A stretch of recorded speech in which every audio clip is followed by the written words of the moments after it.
मंत्रीगण, doctor Banwari Lal ji, Om Prakash ji, MLA साहिबान, सीताराम जी, लक्ष्मण जी, आ जाएगी धीरे धीरे, एक्स एमएलए साहिबा बिमला चौधरी जी, मनीष मित्तल जी पार्टी के सेक्रेटरी साहब, चेयरमैन साहब सतीश जी, डिप्टी चेयरमैन अशोक जी, जिला परिषद के सदस्य चेयरमैन हुकम चंद जी, विकास चेयरमैन साहब, प्रोफेसर रोशन लाल, प्रोफेसर हंसराज, स्वाति जी, भूतपूर्व चेयरमैन साहिबान, जिला परिषद के सदस्यगण, सरपंच साहिबान,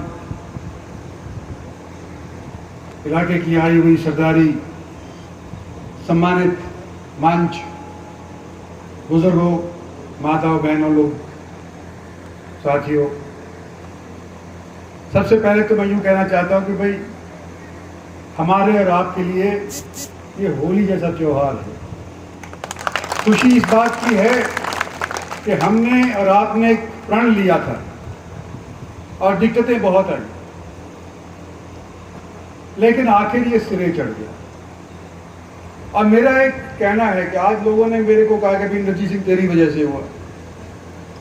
भाई अगर इंद्रजीत सिंह की केवल अकेली वजह से हुआ तो ये नामंजूर है मेरे को। इसमें सबने सहयोग किया,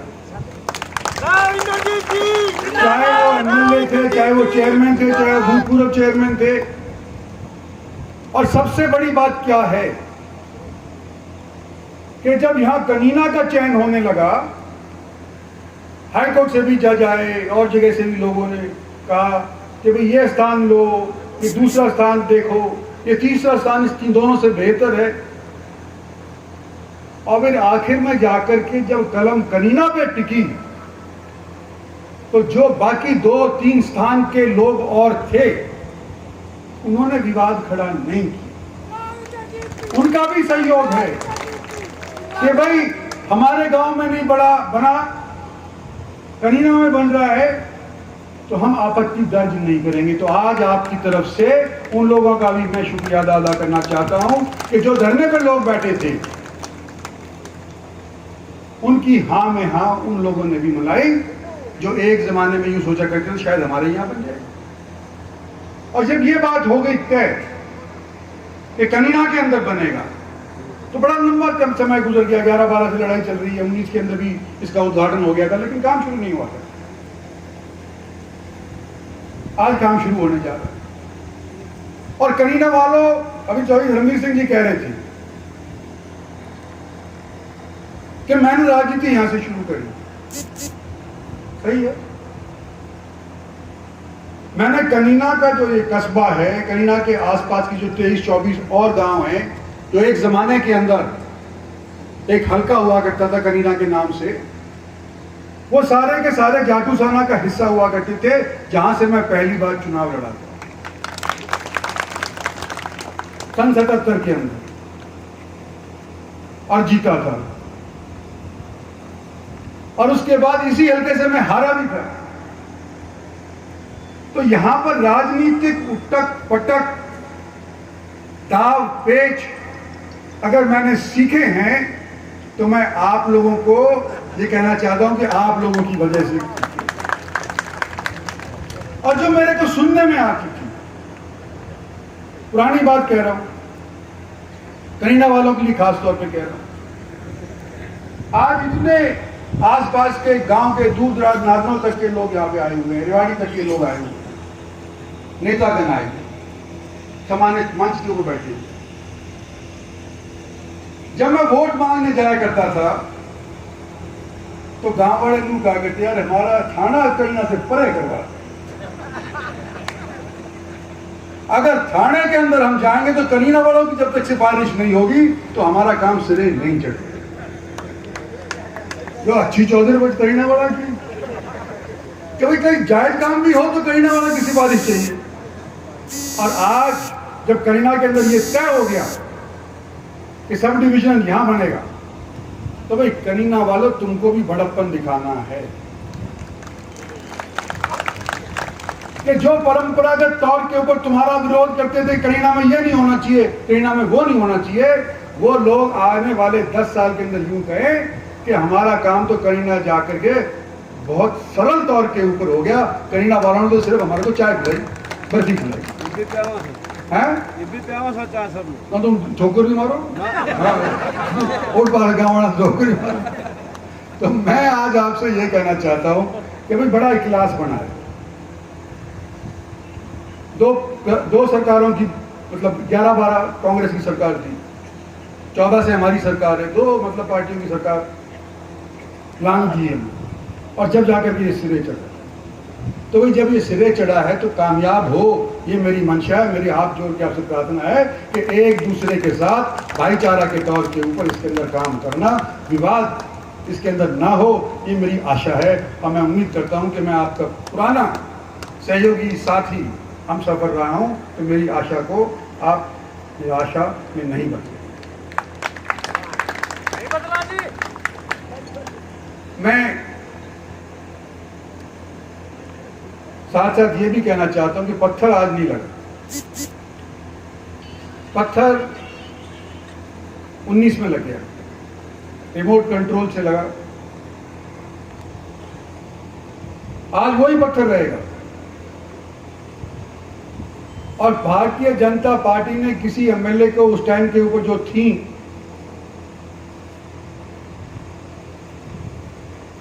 उनको टिकट नहीं दी, एमएलए साहब सीताराम जी बन गए, तो भाई उनका भी योगदान था, मानो या ना मानो, लेकिन हम उसको मना, क्या फर्क पड़ता है? अगर कहीं और की भी वो कह रही थी तो फर्क नहीं पड़ता। आज भी जब बात बन गई, हम सभी को शामिल करना चाहते हैं इसके अंदर, और मंशा मेरी तो यही रही हमेशा। आज मैं आपको बताना चाहता हूं कि हरियाणा का हम एक छोटा सा हिस्सा है, दक्षिणी एरिया का, दक्षिणी हरियाणा का, और सब लोग हमारा इस्तेमाल करते आए, किसी की भी सरकार हो, और हम बह जाते हैं, सरकार बना देते हैं, फिर हम उम्मीद करते रहते हैं कि भाई कुछ हो। जब तक उम्मीद रहती है कि ये इलाका संगठित रहेगा, तब तक तो सरकारें आपका काम करती हैं, और जब ये महसूस होता है कि इसके अंदर विभाजन हम कर लेंगे, जब सरकार के मुखिया को लगता है कि भाई विभाजन कर लेंगे, तो हमारे काम होने बंद हो जाते हैं, आपस में झूठ बुझवाना उसका काम शुरू हो जाता है। मैं हवाला देना चाहता हूं कि जब मैं कांग्रेस में था, बीजेपी का हवाला नहीं दे रहा, कांग्रेस का हवाला दिया, तो यहाँ के बहुत सारे एमएलए साहब थे, कुछ लोग मेरे साथ थे, कुछ लोग मेरे साथ बने थे, बाद में धीरे धीरे मेरे से अलग लगे, और मैं यूं कहता था कि सरकार को बाईं तरफ चलो, तो वो लोग कहते थे इंद्रजीत सिंह तो गलत कह रहा है, दाईं तरफ चलना चाहिए, और बड़े बड़े इश्तिहार आते थे। याद करो 2009 के बाद जब मैं मंत्री केंद्र के अंदर नहीं रहा, एमएलए तो बना दिया था लोगों ने, एमपी, लेकिन इश्तिहार आया करते थे जिसके अंदर सारे हमारे यहाँ के एमएलए साहिबान अपनी तरफ से फोटो छपवा करके यूं कहा करते थे, यो काम दुरुस्त है। और भाई सहज सहज पब्लिक ने ये पहचान लिया कि ये जो काम कह रहे हैं कि इस तरह से होना चाहिए, पब्लिक के हित के अंदर नहीं, अपने निजी स्वार्थ की वजह से ये कहने लगे। और जब ये मालूम चल गया तो पब्लिक ने उन्हीं 10-12 एमएलए को विधानसभा का दरवाजा देख लिया। तो आज मैं आपसे यूं कहना चाहता हूं कि हमारे साथ और करने की कोशिश हो या ना हो, अगर हम सतर्क रहेंगे तो हमारे साथ और नहीं होगी, संगठित रहेंगे तो हमारा काम सिरे चढ़ेगा। और जिस दिन के अंदर हमारे को विभाजित कर दिया, तो ना ही केवल वो सरकार हारेगी, वो एमएलए भी साथ साथ हार जाएंगे जिन्होंने उसके अंदर उसका योगदान दिया। आज इसीलिए स्टेज पर से मैं अकेला श्रेय नहीं लेना चाहता, मैं श्रेय सारी हरियाणा की भारतीय जनता पार्टी को देना चाहता हूं। जिन लोगों ने इस चुन करके मेरे को और मेरे साथियों को भेजा, उनको देना चाहता हूं। और नरेंद्र भाई मोदी का जिक्र किया, अधूरा रह जाती है बात। यूपी के अंदर चुनाव के लिए हमारी ड्यूटी लगाई गई थी, इनकी सबकी भी लगी थी। एक चीज सब जगह वोट मांगने के टाइम के ऊपर जो सभी को याद आती थी, वो ये थी कि भाई सड़क कितनी बढ़िया बन गई है भारत सरकार की तरफ से, उसका जिक्र जरूर होता है। अमेरिका कहते हैं सबसे ज्यादा सड़क वाला देश है। जब भारतीय जनता पार्टी के मोदी जी की सरकार आई थी, उस टाइम के ऊपर हरियाणा के अंदर तो क्या, सारे देश के अंदर 10 या 11 के बीच के अंदर सड़कें बना करती थी प्रतिदिन, नेशनल हाईवेज। आज 38 किलोमीटर प्रतिदिन नेशनल हाईवेज बनने जा रहे हैं, जो अमेरिका को भी लान दिया, अमेरिका को भी पीछे छोड़ा।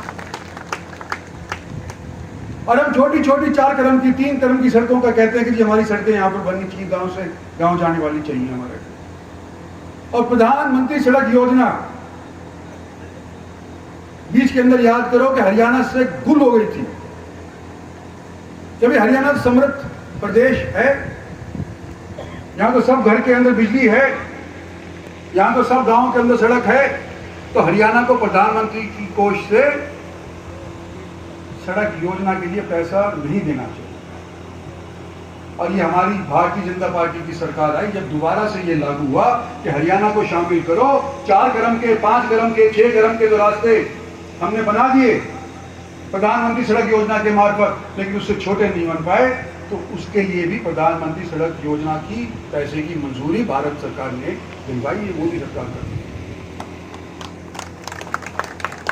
आज लंबा चौड़ा मैं कुछ भाषण नहीं देना चाहता, सिर्फ यही है कि मेरी बात हुई है। ये सतीश चेयरमैन साहब मेरे से कह रहे थे कि 4 साल पहले आपने हमारे को बतौर चेयरमैन ओथ दिलवा दी। सरकार की तरफ से हमारे को एक ढेला नहीं है। भारत सरकार का जो आता है सो आता है, वो तो डायरेक्ट आ जाता है, पंचायत में भी आता है, जैसे धर्मवीर जी कह रहे थे। लेकिन करीना मान म्यूनसिपल कमेटी को नहीं आया। 10 करोड़ की फाइल अभी अटकी पड़ी हुई है। तो मैं सीताराम जी 2 तारीख को चंडीगढ़ के अंदर होंगे, वहाँ चीफ मिनिस्टर साहब भी होंगे, बाबू लोग भी होंगे, सारे के सारे। सतीश करवा के छोड़ो।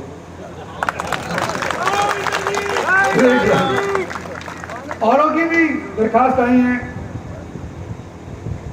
समय समय पे जैसे मिलेगा उसके ऊपर ही अमल करेंगे। लेकिन आज तो मैं आपके बीच में आके बड़ा खुश हुआ, कई पुराने साथी मिल गए, जो लोग मेरे से खिलाफ भी थे वो भी आज के दिन हमारे साथ हो रहे थे। भाई इसी तरह का माहौल बना रहे तो भाई इलाके के अंदर अमन चैन और कार्य होंगे।